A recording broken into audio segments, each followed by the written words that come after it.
Well, hi friends, welcome back to the Scribe. I am in the studio today, and I just got done with my first book on our reviews. So if you don't know, we just launched a podcast. You want to go to Spotify to hop over there to see what we are doing.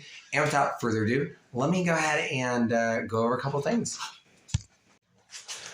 Okay, I'm back. I just got done reading Straight, an Exgay Prodigal Story by Matthew Karchner. Eventually, I'll be going over queer books as well that you are not going to want to miss. But what are my thoughts in kind of after reading this? I am going to read a statement that I disagree with. And if you don't know, we have a whole playlist on YouTube. You can find us on YouTube where we just reviewed the Jubilee take and more. I am going to be going over this content that I disagree. And this is one comment that I disagree that I find is consistent. But to know my full content, I'm not going to tell you here. I'm going to tell you in the podcast that I just recorded with books that are following. But regardless of that, I really think that we really have this conversation of identity. There just seems to be like some really strong misunderstanding. If you are gay, you can still repent. You can still follow the Lord. You can do all sorts of things. Now, the question becomes for a lot of people, why is it sin? And if you're wanting to know the answers to that, we have a whole podcast series on why it is or isn't, what is about it. And it's not really discipleship that we're doing. I think a lot of groups do that. That's really power on you if you do that. But we are just really bringing, at least I am, bringing my vantage point as someone who used to be an ex-gay activist, and I just bring that to the table. So what I find is that a lot of books, including that one and several others, they really put people in a category where they are basically, unless, like, if people identify, it's like if you are Roman or if you're American, can you be saved and be American? I feel like a lot of it does have kind of, for a lot of people, not all, it does kind of have that feeling that like, just because you have attractions, it doesn't define you. It's not the all-encompassing issue. And we are finding that many people decide to be ex-gay because whenever they go in the lifestyle, it just doesn't make them happy.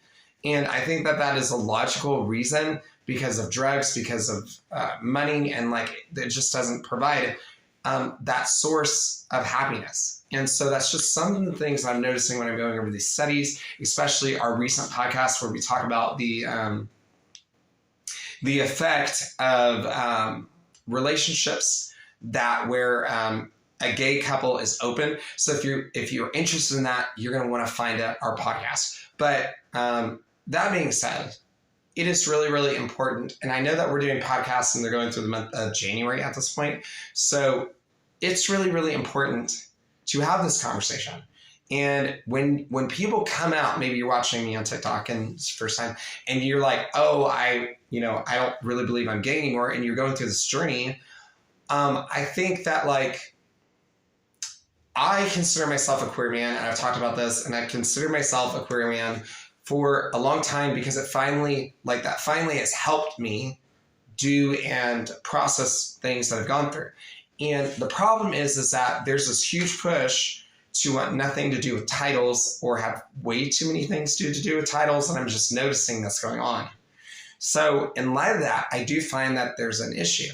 So when people say, I'm no longer gay, or if you are gay, you are not a Christian, or like the claim in his book, which summarizes it fairly well. He says, gay Christian is an oxymoron. We cannot continue living in sin and also follow Christ. He has a better plan. So I think, though, that like that is just one way to approach this conversation. If a person defines their attractions or their struggles a certain way, that's one thing. I just think that what he's making out, and like several others that take the stance, I just don't think it's healthy to take that stance. I don't think that propels people deeper into intimacy with Christ. I just don't think so. And also my voice is like just about had it. So I need a hot moment with this.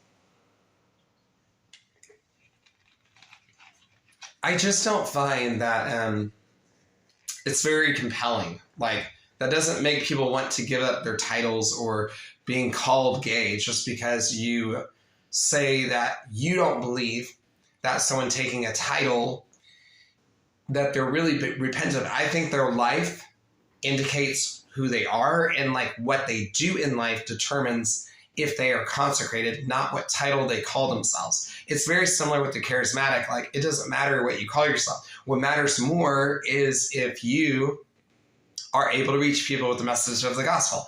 So I just don't think that this, like, just listening and like processing to myself talk about that book, I just don't think that is very helpful for you to judge the experience that one person has and how they classify themselves.